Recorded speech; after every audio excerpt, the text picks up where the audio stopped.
Hello, welcome to the cardcast. Is that? I don't know if that's what we want to call it. Card cat. That's Ca- gonna be the working title. The working title, cardcuts, cardcast. Uh, I'm your host, The Jed. inaugural episode. This is the pilot episode. We don't know if this is Yeah. gonna get picked up for a full season, but Yeah. we're just gonna drop this episode anyways. I'm Yep. your host, Jed, aka Radio 8, and with me is Bub. Hello. And the other boys aren't here, so I think it's me. Well, especially Brento Box. He's in busy season right now, so he's kind of out of commission for a little bit. But He's gone. he's R.I.P. No, just kidding. No, he's not dead. He's just very busy with work. And Phil Ungoy Boy, we don't know where in the jungle he is. He's probably sleeping. Yeah, old man. It's old man hours for him. But anyway, so this is I figured this is probably just gonna be easy for us to have more content on our YouTubes. I don't know how I'm gonna put this on Spotify or like any other podcast or anywhere else where you get your podcast, but we'll work on that. But I think just for efficiency's sake, we're just gonna have this on YouTube. But YouTube, LimeWire, Kazaa, BitTor, Napster. Napster, yeah, that's another good one. So we'll have it on those platforms as well, and the little MP3 widget on MySpace. on Winamp, it'll be hosted on Winamp for some reason, and but yeah, this is gonna be just it's mostly gonna be a card related podcast, but I think we're gonna have some banter about other things here and there. But I figured we might as well just kind of do something a little bit different and just have sort of a long form content. And I think it's so, because I was talking to you about this earlier of just starting this, and you had said, oh, we just want to make sure we have some topics in mind, and I definitely do have a lot of topics, especially, we can always do some little market watch stuff too, and just kind of talk about that, especially with right now we're both playing One Piece, mainly One Piece, and so I figured that one of the things we could talk about for this episode is kind of our first of all, how you can talk about your experience with TCGs, since you're still new to this as I am, but I think you have at least a couple more card games under your belt now, right? So my experience. So starting off, I started playing Yu-Gi-Oh, which is like you don't normally start with Yu-Gi-Oh and then go to something simpler, but that's what happened to me. Yeah. Because I realized how anxiety and stress-inducing Yu-Gi-Oh is to play. And Right. going to the locals. Wait, what were you gonna say? Oh no, go ahead. I say going to like Yu-Gi-Oh locals, like Jed knows when I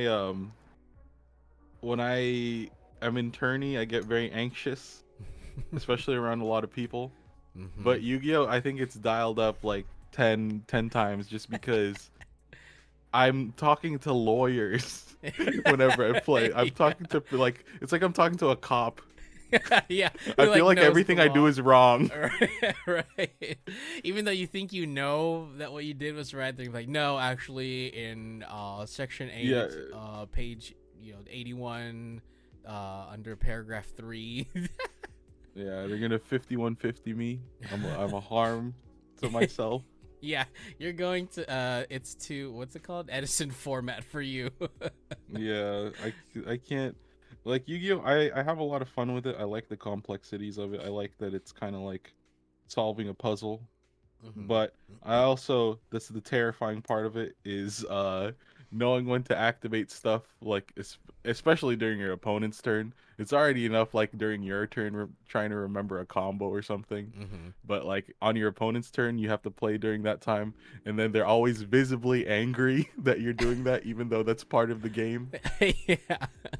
Like, but are there counters? Okay, so like you're doing an action, right? And then they can decide if it seems right for them, they can do an action. Can you do an action to counter their action to your action? And that's the reason why Yu-Gi-Oh is so complicated. It's not just the fact that you can respond to like your opponent or vice versa Mm-hmm. after an action is performed, but you can also chain to that, in which case like uh, people who know Yu-Gi-Oh in the tier limit format, chains could go up to like 8.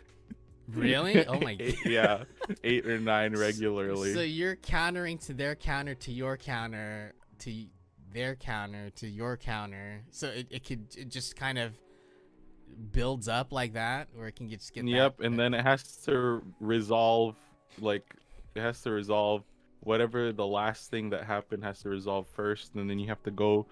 You all have to remember how the sequence went. Bro.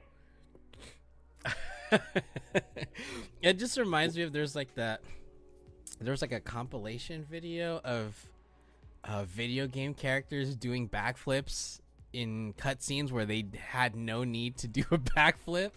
Like there was like a scene, like a cutscene in I think Resident Evil 4 where Leon, like, he's in front of a door, and then there's like a chainsaw blade that just cuts through the door, and instead of just ducking, he like steps up above the chainsaw and just backflips.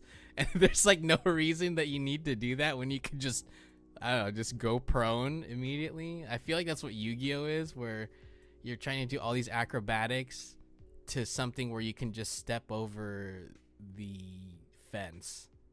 Nah, Yu-Gi-Oh, you need to do it. You have to, that's part of like the game. Because if you didn't chain on to whatever your opponent's doing, you're probably just gonna lose. Okay. Well, yeah, okay. But that's the thing about Yu-Gi-Oh is that you'll know if you're gonna lose by the second turn. So It almost doesn't sound fun. yeah, because it isn't. Well, you I'm heard just it playing here. though. I have fun playing the game. It's a lot to remember. Mhm. I like the art for the cards. I like that it is like a really knowledge-based games, and every card game is a knowledge-based game. But Yu-Gi-Oh, it's like you have to know your opponent's deck more than they do, and that's how you win the game. Oh. And that's why I find it really fun. Yeah, because I know you've always been the type that likes to have, like you were saying, just complexities. Because like you were I remember there was a time when you were just Rubik's cubing it up like crazy. You were just I'm a cuber at heart, yeah. So I feel like Yu-Gi-Oh, it seems like Yu-Gi-Oh is basically cubing but in Yeah. card form.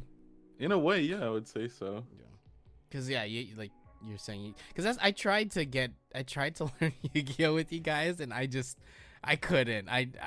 There just wasn't enough bandwidth in my brain to process it all of it. Also doesn't help that it's like it's one of the most complex games. I would argue to say that it is the most complex card game, Mhm. at least that's popularly played.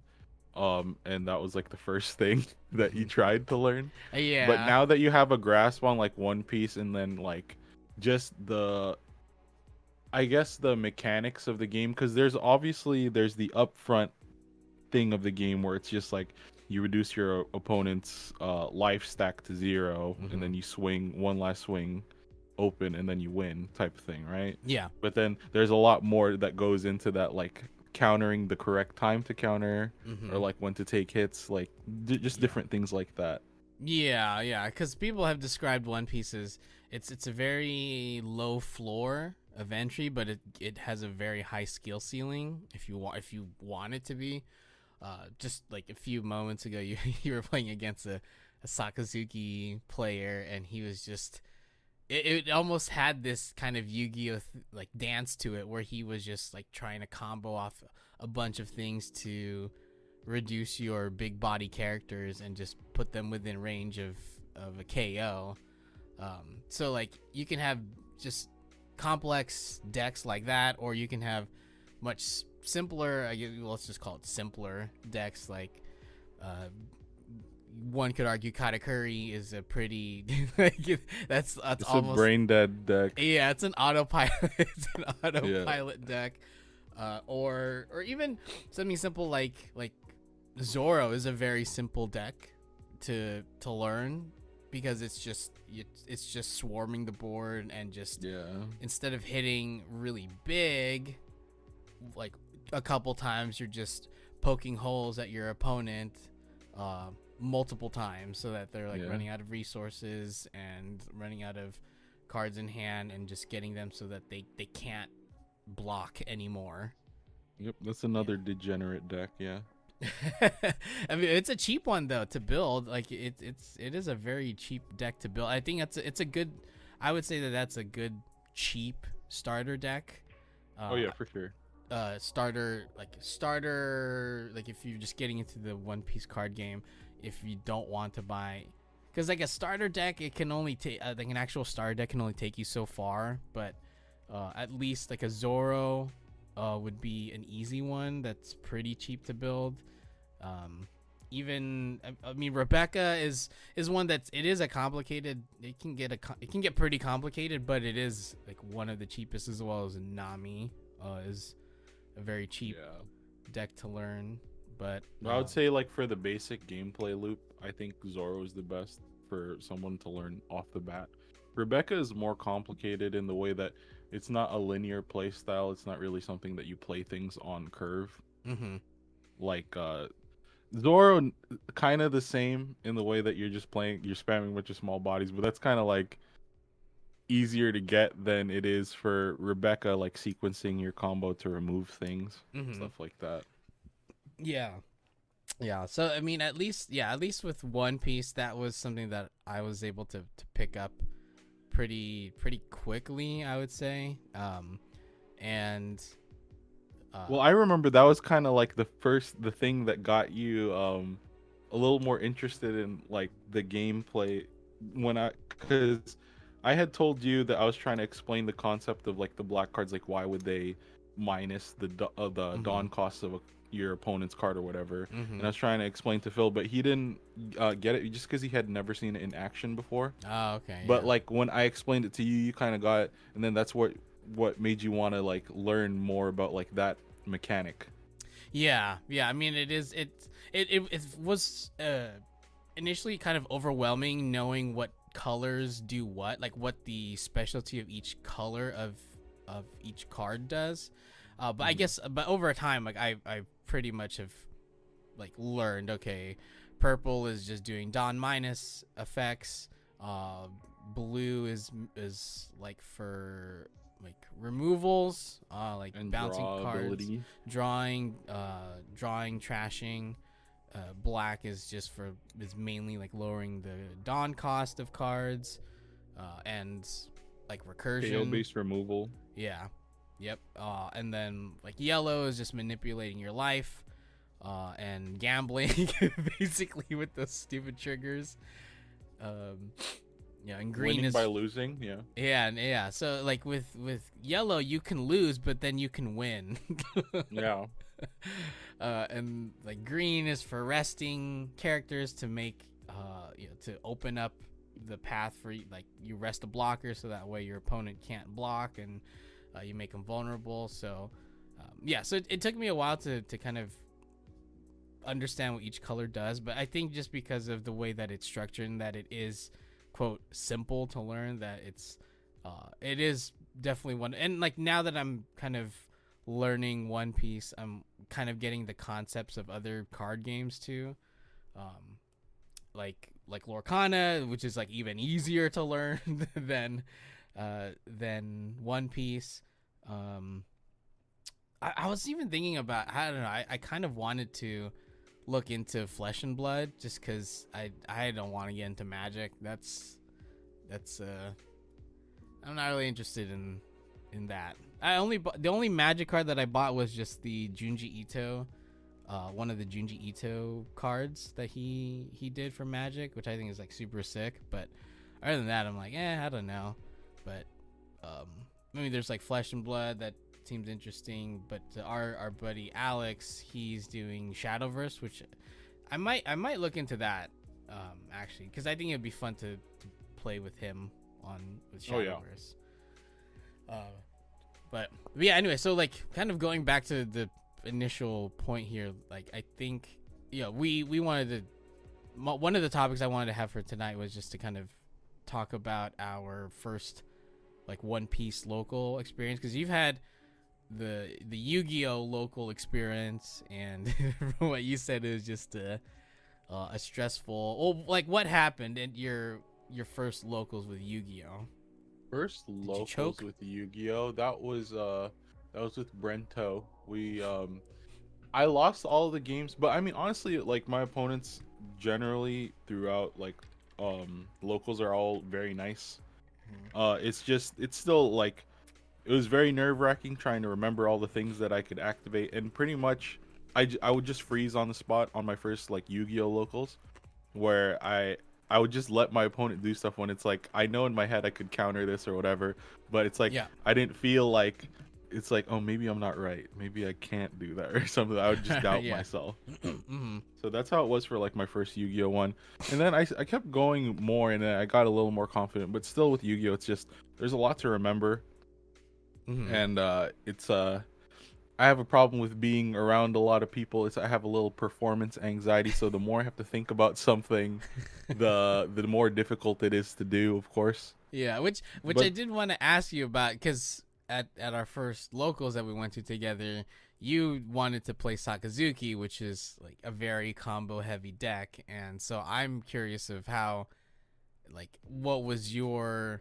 like, did you feel the same kind of level of pressure that you did with the Yu-Gi-Oh locals that you did at the One Piece local that we went to, or like was it like how is it different if it was like? so I would say Sakazuki, even if it's on like the top end for complexity for One Piece, that like the amount of brain power I feel like it takes to use it is like maybe a tenth of what I would need to use to like pilot like entry level control deck like trap tricks, I would say. Oh, really? Yeah, I don't have to I think a lot of it has to do with limited resources, where in Yu-Gi-Oh your resource is limited to the cards in your hand that you're able to play at that time. You Okay. can use all the cards in your hand if you want. Whereas in One Piece, you have a limit, a dawn limit every turn. Mm-hmm. Or like, and then it maxes out at 10. So it's like you can only do 10 dawns worth of actions in a turn, and then that's it from there. So to me, it has more of a linear play style, besides the fact of like playing stuff on curve and stuff like that. Mm-hmm. It's just, there's only so much you can do in a turn.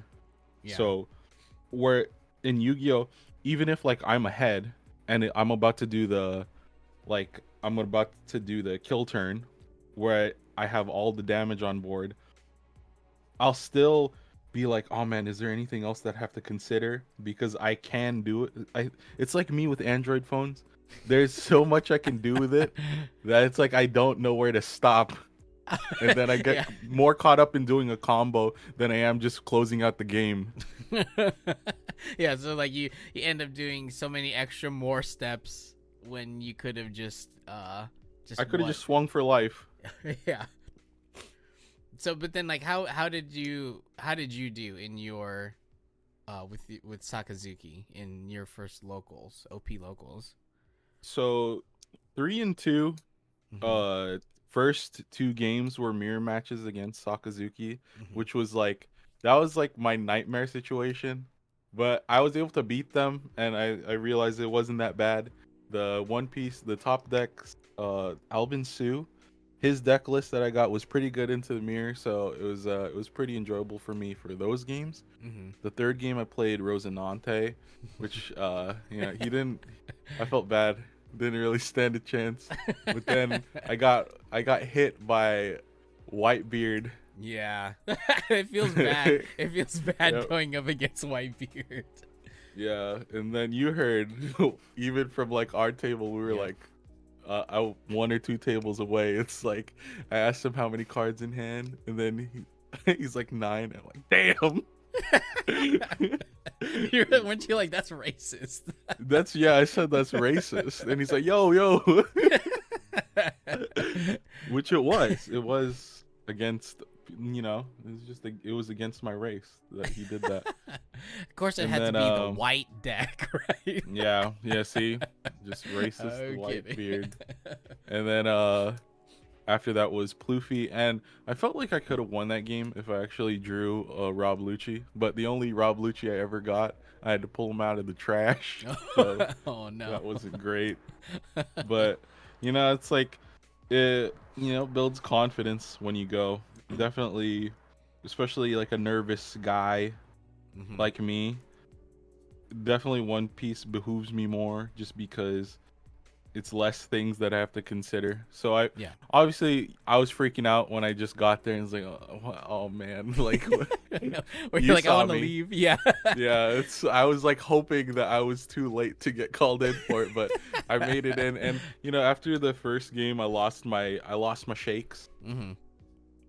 Yeah. and I felt yeah, Yeah. It's, I feel like what were you gonna say? oh no, I was just saying that it's kind of it's kind of like when you're performing. Oh, well, when I used to be in a jam band, like it was always kind of nerve wracking, like to perform in front of people. But then, like once you get into the music and start playing, like you just kind of forget all of that.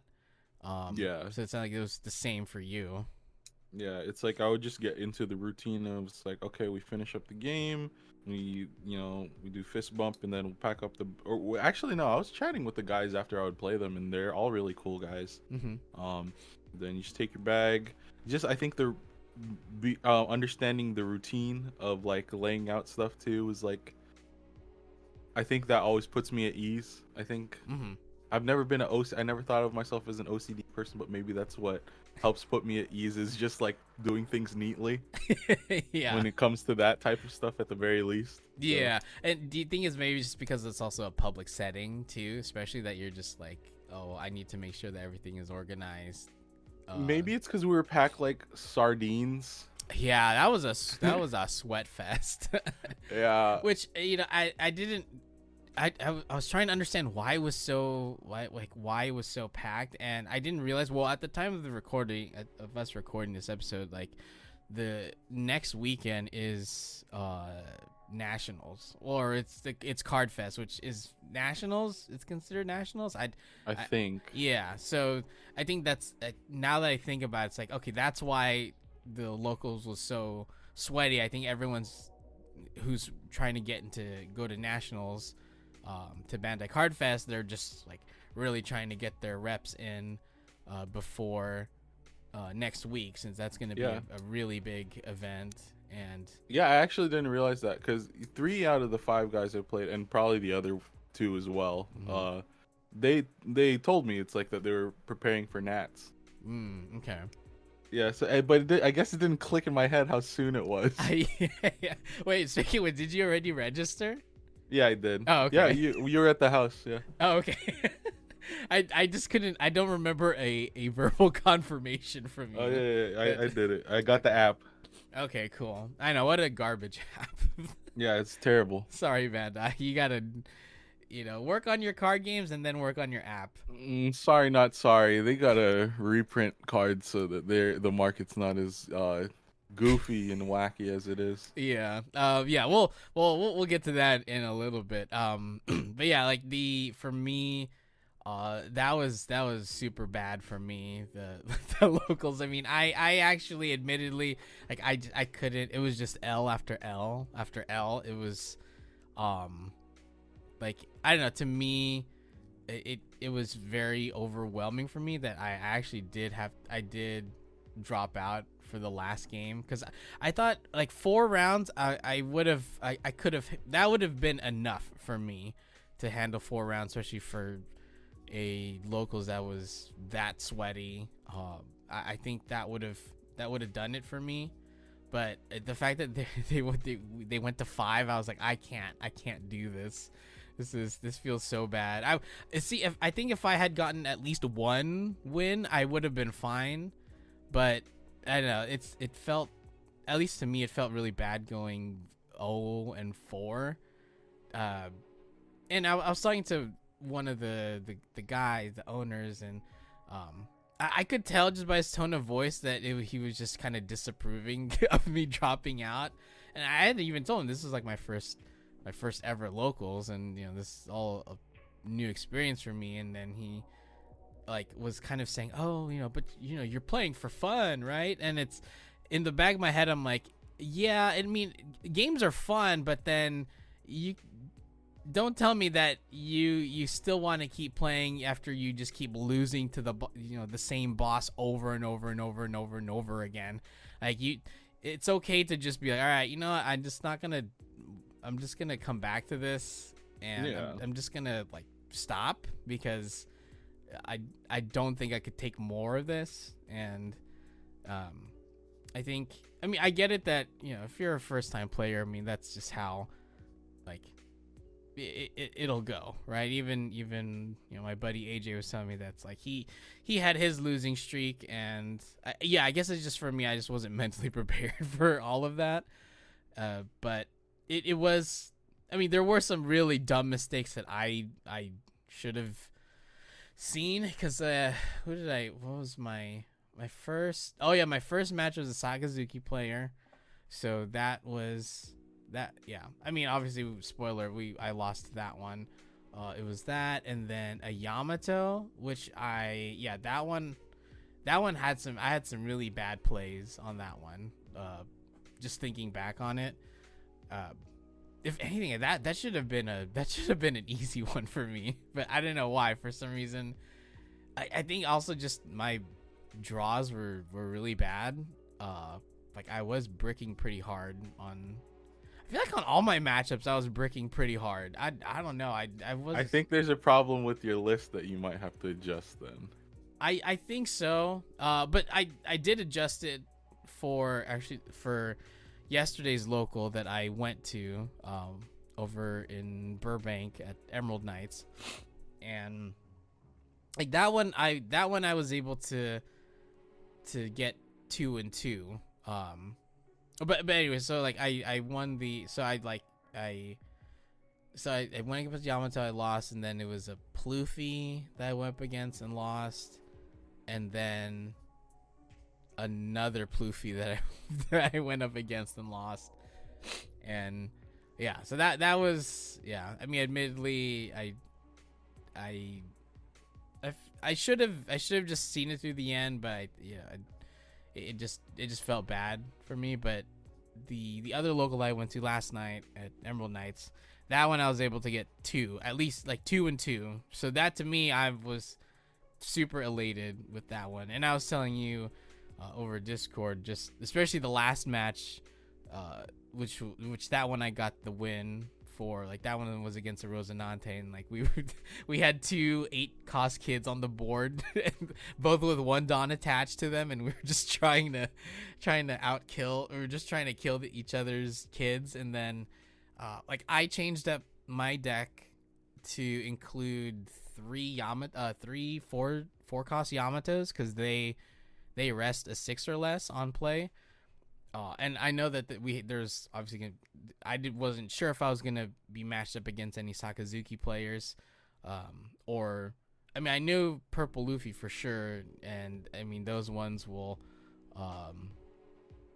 drop like the 5-cost kid and queen. So I needed something that could answer that, because I don't have Straw Sword yet. So, but it was the Yamato that saved me on the very last turn for the last match, and that one I was able to rest his kid blocker, and I was able to just go in for the double swing and win that way. So it's something that I had to really adjust the because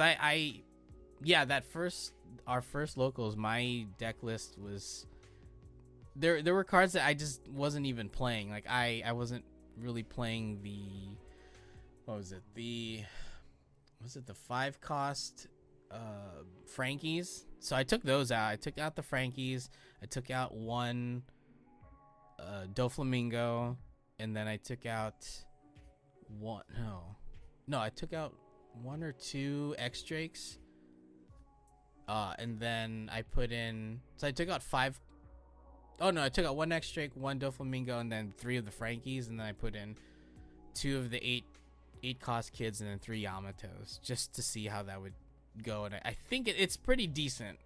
But we'll have to see because I'm still waiting for my straw swords to come in, and then hopefully those we'll have to test those out in sim. But yeah, I don't know. It's so now I'm just trying to work on practicing Ploofy since at least that's a meta deck. But even that one feels bad sometimes playing. Have you tried it on sim? I've never played Bluefy in my life. Oh, okay. Yeah. I should. I just never got around to it. Yeah, it's a 'cause I thought Bello Betty was a high roll deck, but Ploofy is I feel like it's an even higher roll deck because there's no searchers, so you can't whatever you get. So you can't search out you can't really search out anything. So sometimes you might just end up with 3 Kaidos in your hand. And One of the or two of the lists that I was playing against a while ago, they were both running Hanya Ball. Oh, okay. It was weird. So, well, yeah, kind of. So instead of running the page 1 ulti combo, they would do the Sadie and then Jailer Beast. They would do that, and the Honey Ball searches out their what's it called, Magellan. So I thought those were a pretty interesting lists, and I think I lost both of those. Oh, really? I was playing yellow. Oh, okay. Yeah. I was playing Katakuri. So. Let me look that up. So it's purple. So it's the Hanya Ball. That's the Searcher. Yeah, it's one the cost. Searcher, and then they were running the Sadie. And were there? How many of the Jailer Beasts did you see? Was it? I think it was just like the 12 card. It could have been like a 12 card or 16 card package of the Sadie. So it's 4 Sadie, and then probably 4 of all of the 4 of all of them except the blue one. Mino Rhinoceros. Yeah. Okay. So it was just like those, or what I did for like RP Law for a while was it was only 2 of one of them. Forgot which one. Or no, it was 4 Koala is the blocker, right? Yes. And you had the Mino Zebra. I remember. Yeah, it was 4 of the blocker, and then 2 Zebra and 2 Minotaur. Yeah. That's interesting. Cause yeah, you're right. You can search up Magellan, which actually would be good to have, because that's already what 1 2 3 4 like 16 because you can get 18 cards in total if you run 4 or if you just run like the regular Jail Beast package in the Magellans. yeah because I was trying out another deck list from this other YouTuber who was running the John Barts instead of the Magellans, mainly for the early ramp. But I don't know if, because like on paper it sounds good. Okay, yeah, why wouldn't I just play a John Bart instead? Because I just get set 1 as active. But Magellan, but I do see the value of Magellan more in just that people just don't want to get rid of him until obviously it doesn't matter when it's late game, but when you get to Tendon, but it's still like in the early game when you drop him early, like it's brutal. Like I was playing against one, he 3 times in a row. Magellan? Yep, Magellans. Oh man. It was bad. My curve was gone. For like Katakuri. It was so bad. Ooh. And I couldn't do anything about it. I can't remove them, or else I'm gonna lose to Dawn. Yeah. And just already the effort of trying to remove them. Yeah. So I just had to deal with it and just lose. Yeah. It was bad. Okay, yeah, maybe I'm gonna try a version. I'm gonna try it on. I think maybe we should try it out on Sim. I want to try out that an impel down version of the. Yeah. Cause that's what I'm just curious what else he's putting in there. because you definitely want to have the Kaidos, the 9-drop Kaidos. You want to have that because that's rush. That's a rush 10k. 1 or 2, yeah. Yeah.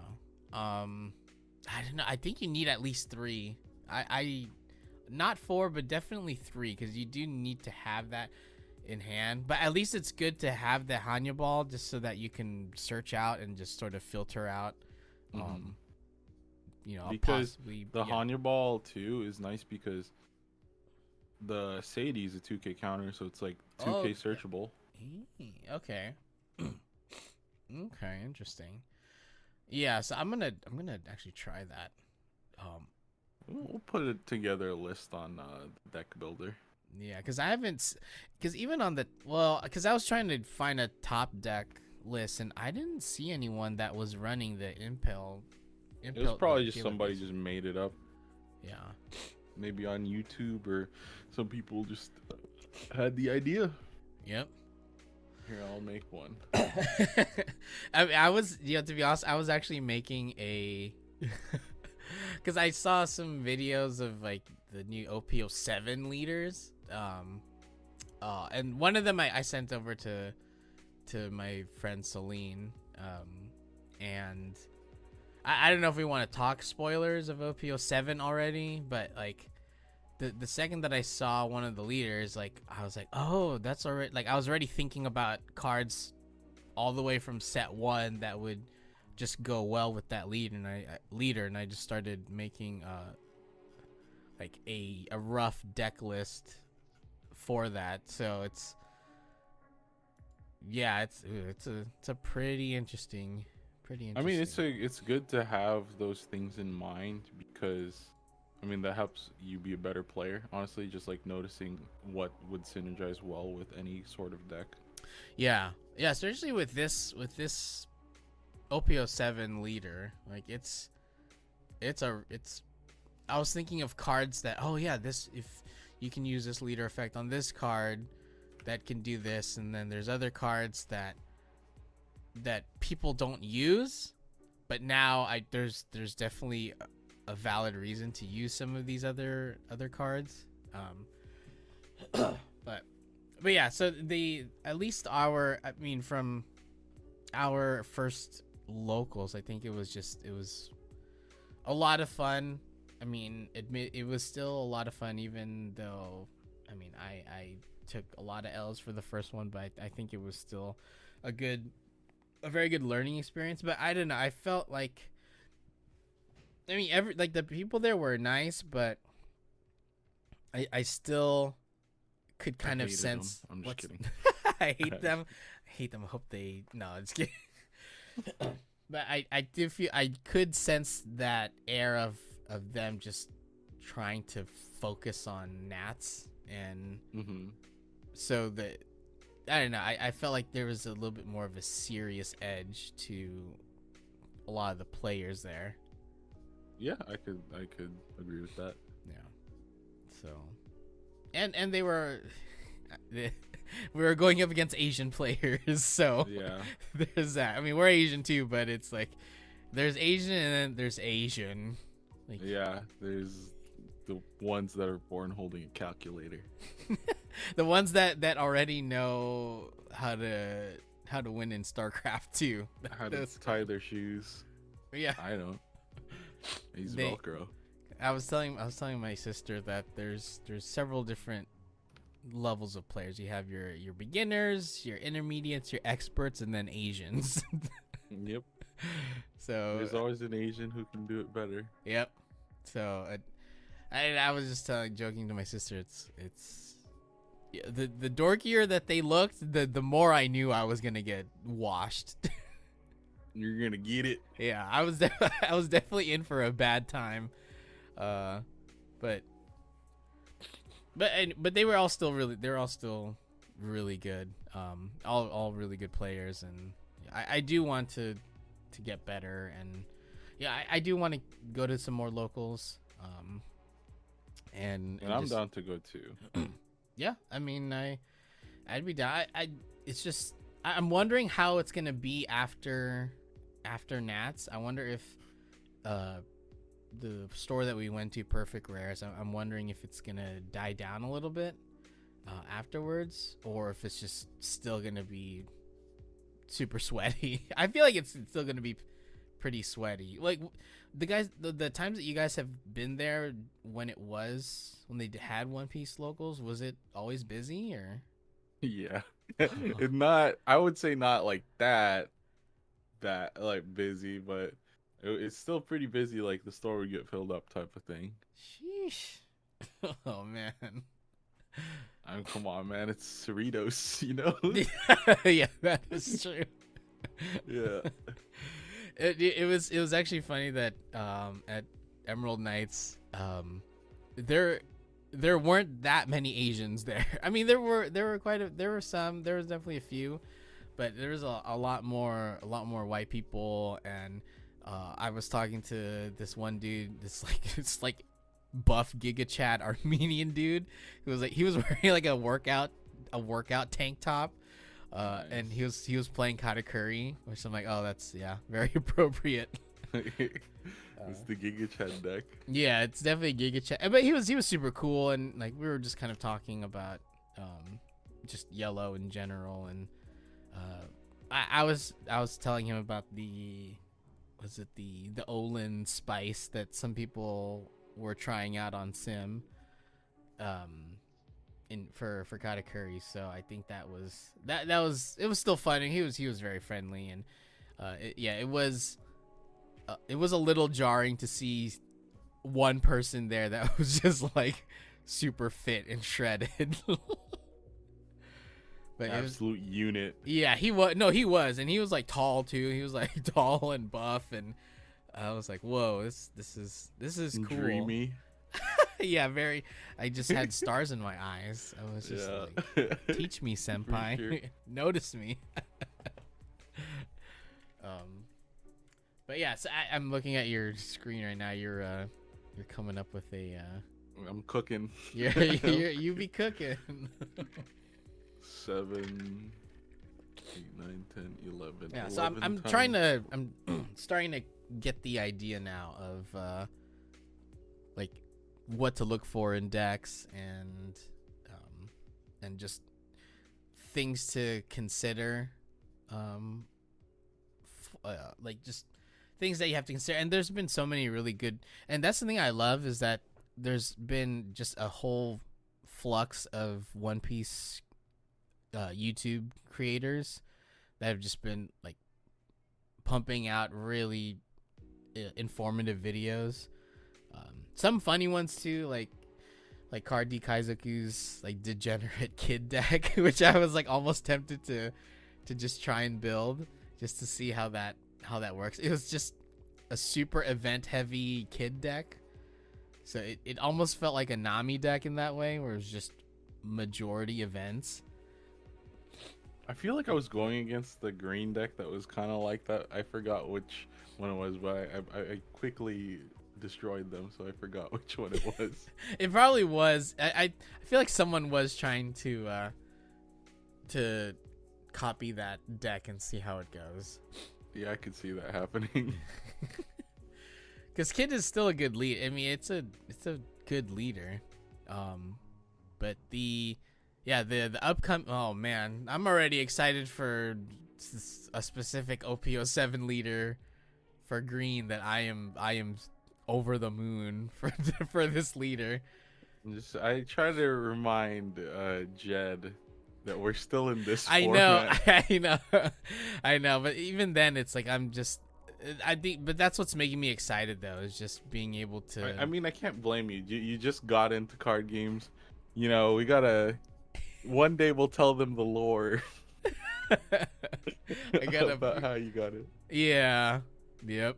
Yeah. So, I mean, I do have to pump the brakes, but at least I know that, like, it's, at least for me, it's good that I have it sort of in the back of my mind as I'm kind of thinking about, because I think for me, I am pretty much settling on green for the most part. I like purple, like this purple Luffy that I have, like, I mean, I had pretty much most of these cards, so it was just pretty easy for me to just put this together, and it is a current meta deck in OPO5. So I figured I might as well just build this out.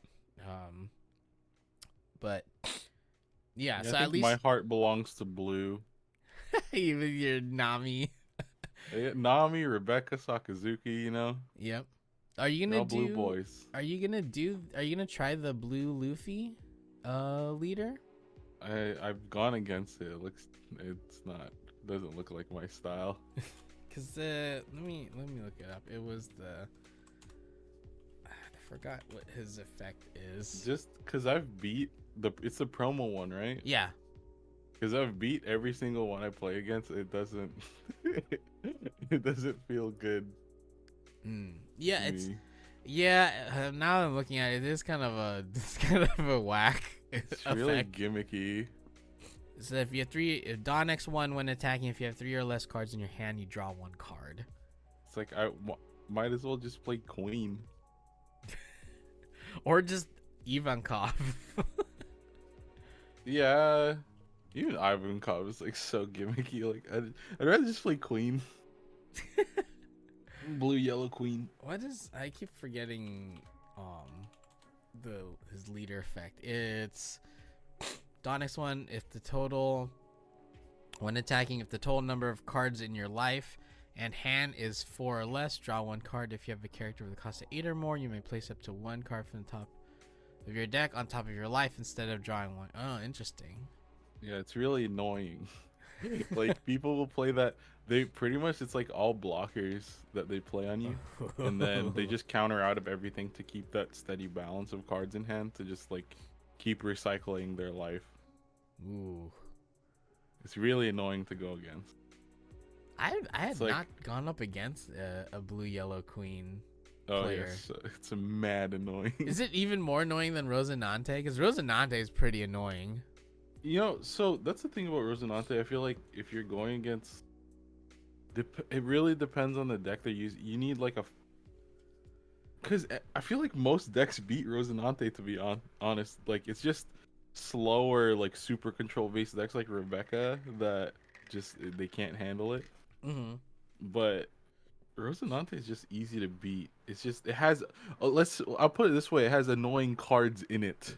Yeah. Okay. Yeah. Like because it can run, it runs Tendo feet, and then the other guy that I play against with it, they had Birdcage. That was mad annoying. Because the guy that went up against at the second locals, he had sugars. Yeah.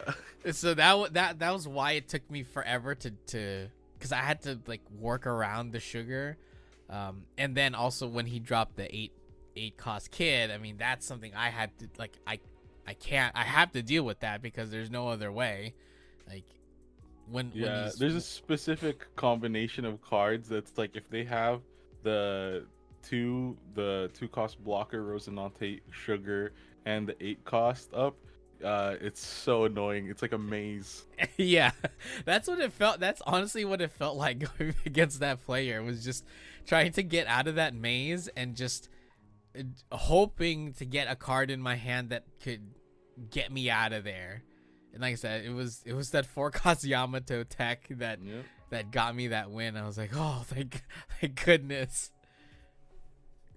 Like, but it was fun. Like, but he and I like we had a lot of fun with that match because it was like literal check. It was literal chess of us just really just trying to figure it out of like how to beat each other. You beat each other up. No.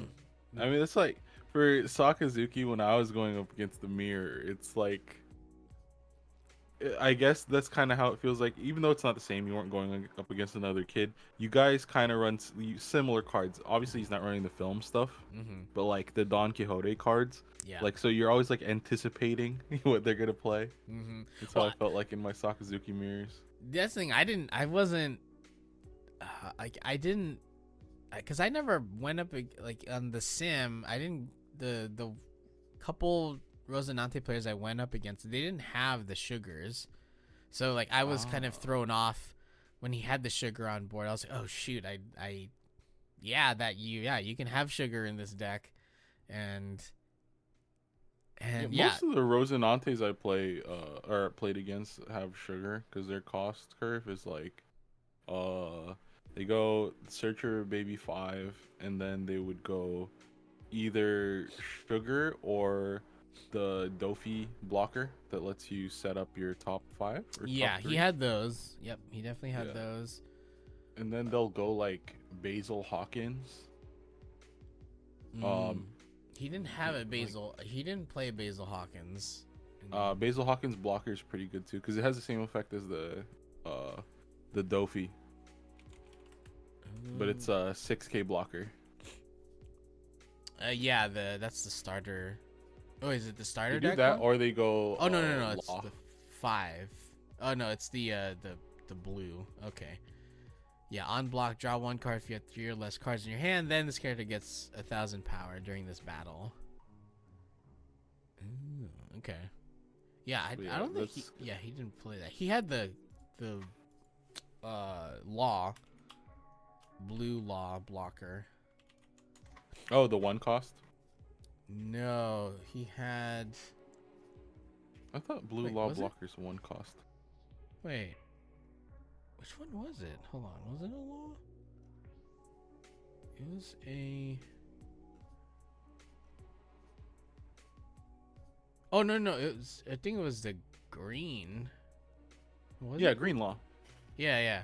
The one that lets you it was like take you pick up a card from that's on your field and then you play one or something like that. Yeah, I think so. Yeah. It was that one. Was it? Was it the? It was a blue blocker. Wait, hold on. It's blue.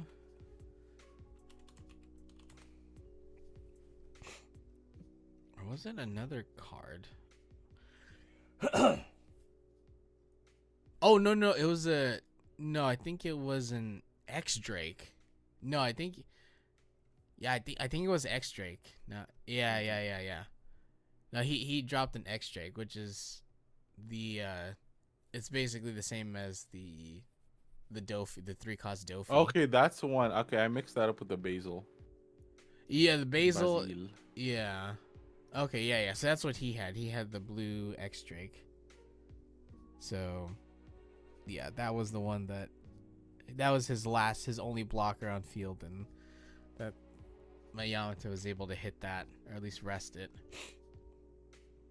Yeah, Rosinante is a very, that's a very, Troll deck. yeah, I was telling you like a while ago that that's definitely a deck that our buddy Alex would play. Oh yeah. And you know that he would play it really well too. He's always good at every game. Ever since we were kids. Yep. And He always got the good controller.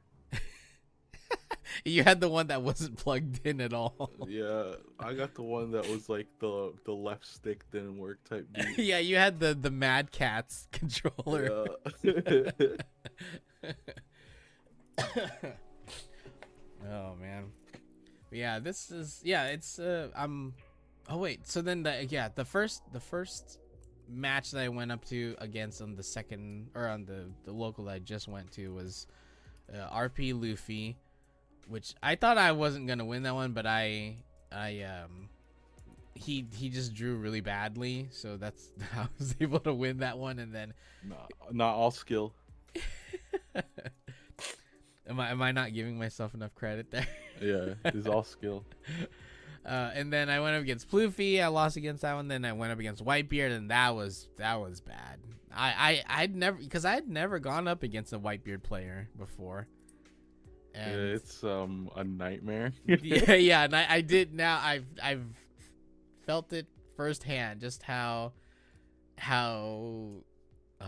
apocalyptic it is to go up against Whitebeard. It's because they just have always a million cards in hand. I know it's hard because and they can run the like the weenie cards and basically do a Zoro, and then and then just build up to dropping the 9 beard and then just start swinging like crazy. I mean, like some builds that I've played on Sims just all rushers. Oh no. Yeah, so it's like they go like the two Dawn Sanji that you put two Dawn under him, then Yep. he's rush. Yep. Yeah, so they get that one. Mm-hmm. So like basically by the what is it? Yeah, it's just that's they have Zoro, they have that Sanji, and then they go like the 5 cost Luffy rush, and then they have the 6 Sanji, and then they have Ace. Oh yeah. Yeah, it's just all bad. It's because like when I lost that match, we decided to just do another round for funsies, For and fun, I yeah. think I would have won that one, but he. Oh, what did he trigger? He triggered a. Was it some like KO thing? No, it was a red event.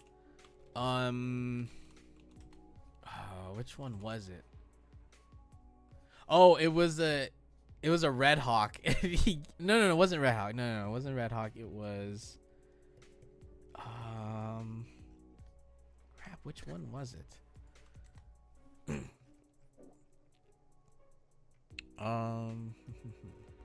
It basically it minused my lead. Like he was able to minus was it? Hold on. It wasn't Fire Fist.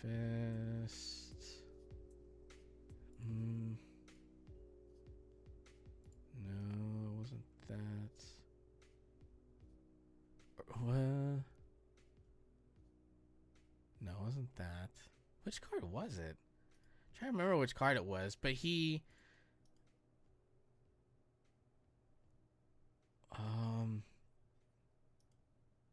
was able to just like minus like 5,000. Fire Fist does like minus 4,000. Yeah. No, it was a Fire Fist. So he he like Fire Fisted me, and then I know. Yeah. It really, that's what it felt like. Fair enough. Yeah. It honestly, that's because I could have won. I would have won that one. But yeah, I got Fire Fisted so bad. Yep. I just went limp. Oh gosh. Yeah, that was so bad. It was truly a yellow moment. It was definitely a yellow moment on the very last, the very last turn. Like if he didn't pull that fire fist, I would have won. That's how I win some Nami games. Look at that overheat or like Deathwink. I'll just use that to send like their last attacker back to their hand. It's always so funny, especially the people that lay out their Dawn before they swing. So it's like they just lose the ability to use it. Yeah. You know what I mean? Yeah, that's why you never lay out your Dawn before you swing, or like don't put it on all of your attackers, and then just when you swing and then your opponent triggers something, they put it back in your hands like, okay, I can't use that Dawn anymore.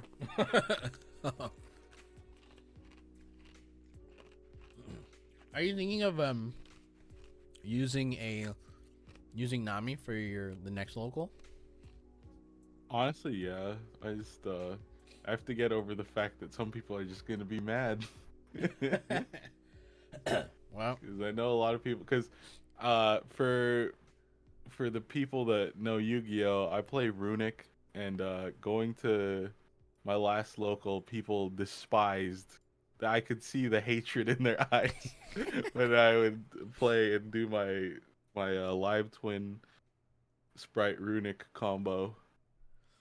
Yeah. So that's how I'm pretty sure it would be a very similar feeling playing Nami at a local. So what is the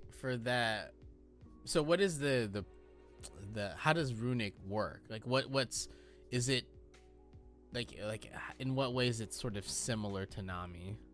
So it's kind of similar in a way that it's like a troll deck, but it works in the opposite way in which you can deck out your opponent, like, because with runic spells, so if you put up the field spell, which is like a stage for One Piece players, um, it lets you use your quick play spells from hand during your opponent's turn. So those spells, not only can they have different effects, like it can negate an opponent's monster, or it can just like destroy or KO your opponent's monster, uh make it so that it can't attack, like different things like that. Besides those effects, they also can banish like up to, depending on which card, up to 4 cards from the top of their deck. Oh, jeez. And standard deck size in Yu-Gi-Oh, it's 40 to 60, but generally people will just stick to 40. Mhm. So I mean, you get hit by like runic destruction, which is like it destroys a spell or trap card. Then they have to banish the top 4 cards of their deck, and it's like it could be an important combo piece that they needed. Like Mhm. they could have had like a one of that's necessary for a combo that you just banished. So people hate that. Or it's like if you, because runic too, it can also become like a stall deck in which you just don't let your opponent do anything, and then you just mill their deck for them until they just deck out and lose. Yeah. Have you so like how many times have you brought that to a local? Just the last local I went to for Yu-Gi-Oh. I do want to go to Yu-Gi-Oh locals again because I paid for the deck. I'm gonna play it, Mm-hmm. you know. But only one time. But all the people that have played against it are like, I hate playing Runic. It's like, hey, look, I don't blame you, but I like playing it. It's like Nami, man. It's fun for one person. Right? It's fun for Yeah, the person that's about to win, and it's gonna be yeah. me. I mean, I didn't even win. I'm not even a great player, like with the runic stuff, just because there's so much stuff I have to consider that I forget about. Because I would forget to tell my opponents, it's like, oh yeah, you have to banish like top 3 or whatever, which is Ah, very okay. important to the play style. But I Yeah. would forget. Well, I hope. So then, are you gonna bring? So you will bring Runic to your next Yu-Gi-Oh local, or Yu-Gi-Oh, yeah, for sure. is that Because is if that it's not runic, it's trap tricks, and I've played trap tricks way too much. Oh, okay. But Trap Tricks is still, is it still a meta? Is it still like a It was meta? never like a meta pick. It's a rogue off meta pick. Oh, okay. But it's won locals. Like Oh yeah, easily. Yeah. has it won any like regionals or nats? It tops events. Okay. Well, it used to. It could top events. You just gotta be like a really good pilot for the deck. Okay. And then with Runic, is that like another rogue, like off No, meta? no, no. So runic is always present in the meta. I'm not sure about the current meta, but from what I understand, a lot of decks are currently viable right now. Oh, actually, no. It just won. Joshua Schmidt, he played Bestial Runic. I forgot which event it was, but yeah, he won a YCS using Runic. So yeah, it's always in the format ever since it came out. Oh, okay. Interesting. Yeah. Well, Yeah, like I'm using his Runic deck list, so okay. How his much is that old deck one. list? Uh, when I bought it, it was like around like 150 bucks, so it wasn't too bad. Okay. Has it gone up? It probably did because he won a Oh. YCS with it again. So the deck list that I use is another like deck that he topped with, or I forgot if he topped or won with it. Mm-hmm. It's the his live twin runic sprite deck. But yeah, he's a runic enjoyer, so it's he always comes up and gets the new spice for that. Yeah. Well, I hope that you can be the that version of him, but with Nami. That would be hilarious. But uh, I wanted to come up with the spice to like use the more of the attack based milling characters in One Yeah. Piece, but it's like there's a reason why that hasn't topped anything probably. But I want to try it anyway for the meme. Yeah, because you were mentioning, I remember you were mentioning that you went up against some Nami players that had the Usops, the Rush Usops.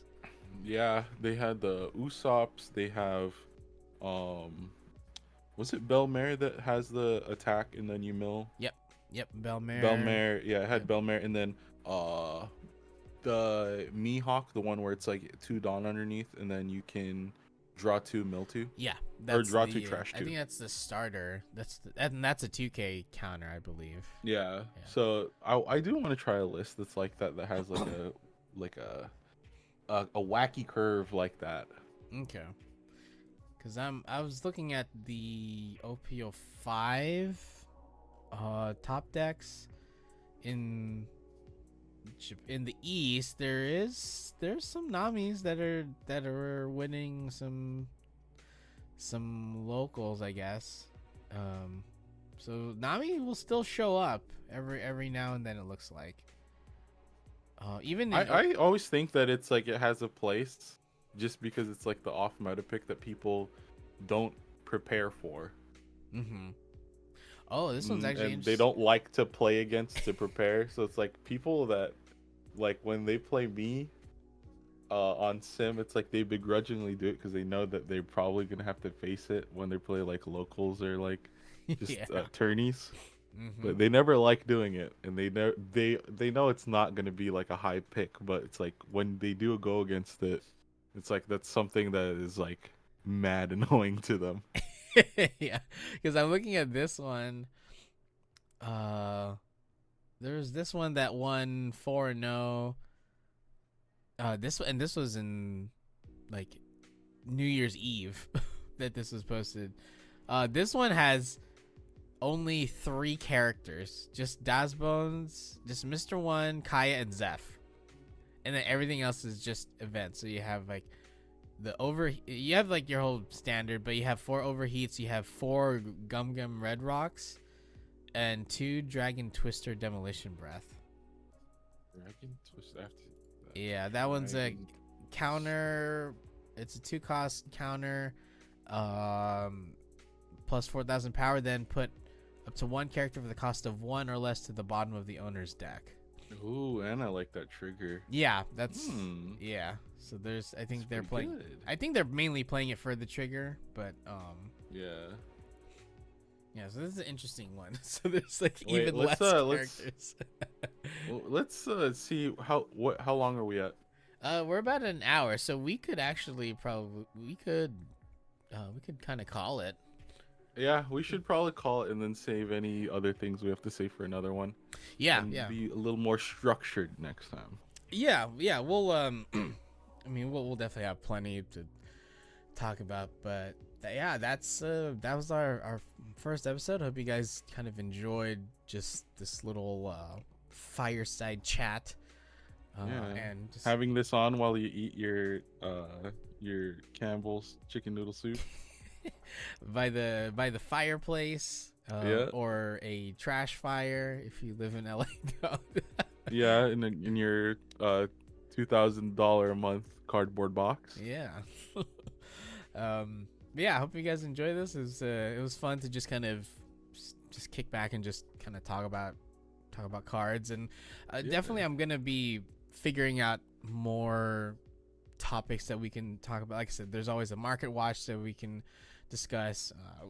It would be kind of cool to have some other guests come in and kind of talk about the TCG world and all of that. So we definitely have some people in mind, and if there's any like topics that you guys think that we should talk about or address, I mean, feel free to leave a comment and let us know, and we'll definitely add that to our list. But yeah, and I think for now this is just kind of a fun little test to see how we do, and we'll definitely do more, and that way at least we can have some, like I said, more content on the channel, and just a chance for you guys to have some white noise, some background noise while you work from Yeah. home.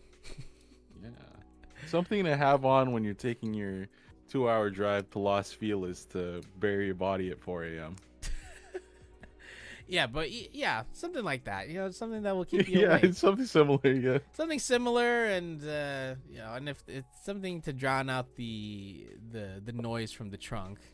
Yeah, the screaming. Yeah, Let the me out. screaming and the pum pum pum pum pum. Yeah. So, but anyways, yeah, hope you guys enjoy this. Follow us on all our socials, like, subscribe, comment. You know the dealio. Check out our links in the description. Check out our TCG player link and buy some cards from us, from whatever we got listed. And yeah, we'll see you guys again for the next one, and talk to you guys later. Bye. Big shmoney swag.